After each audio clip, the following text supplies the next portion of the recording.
It's a privilege to be here today, and I want to thank you, Joe, for your leadership. It is so important that we have this bill on the floor now so we can start this very important debate and actually have this legislation move forward.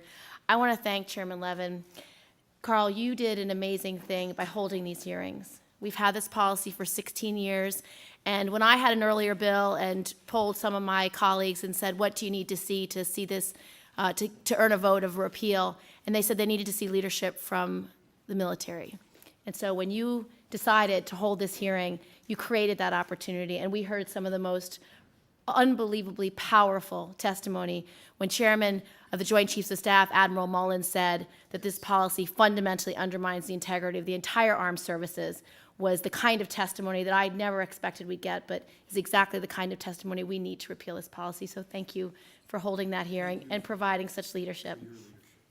I want to thank my other colleagues, all of you, for being here. It's extremely valuable. You've been fighting on this issue for your entire tenure in the Senate, and I'm grateful for that. And I want to thank the service members behind me, Brigadier General, our Rear Admiral, our Major.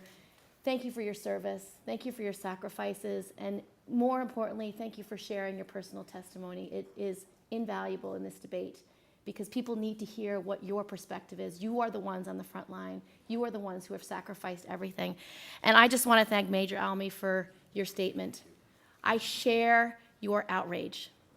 This is an outrageous policy.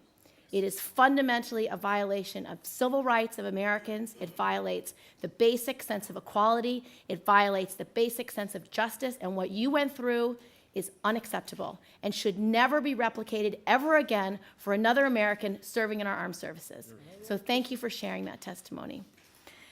For my part, this policy is one of the most corrosive, destructive policies to the strength of our armed services, to our military readiness, to our national security, and to the morale of our troops.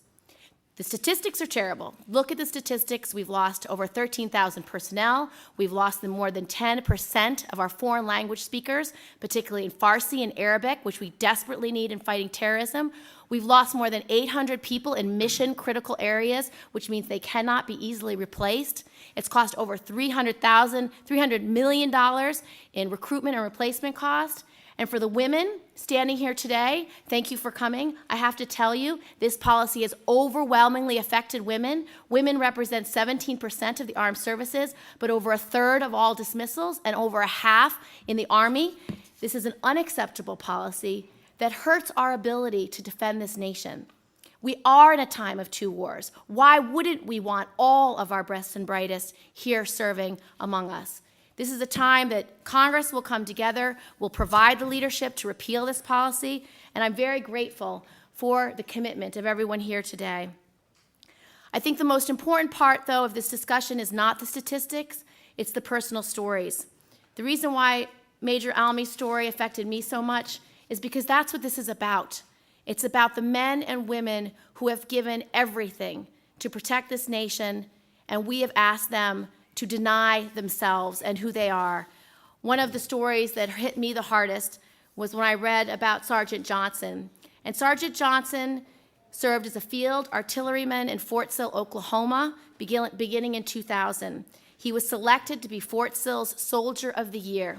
He said, if I tell my commanding officer who I am, I think I can be the silver bullet for ending this policy. Well, this was in 2003, and it hasn't ended the policy, but it has made it possible for this conversation to continue. And I will tell you his personal testimony. He said, honesty and integrity are everything in the Army. As long as don't ask, don't tell exists, there is a hole in the entire integrity of our military. And that is the truth of the matter. That's what this is all about.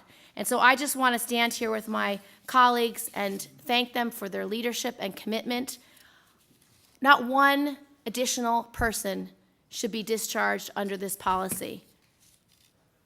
Like all the generations before them and all the generations to come, we have to do everything in our power to eliminate discrimination and injustice, not just throughout America, but in our government and in our armed services, because that defines who we are as a country.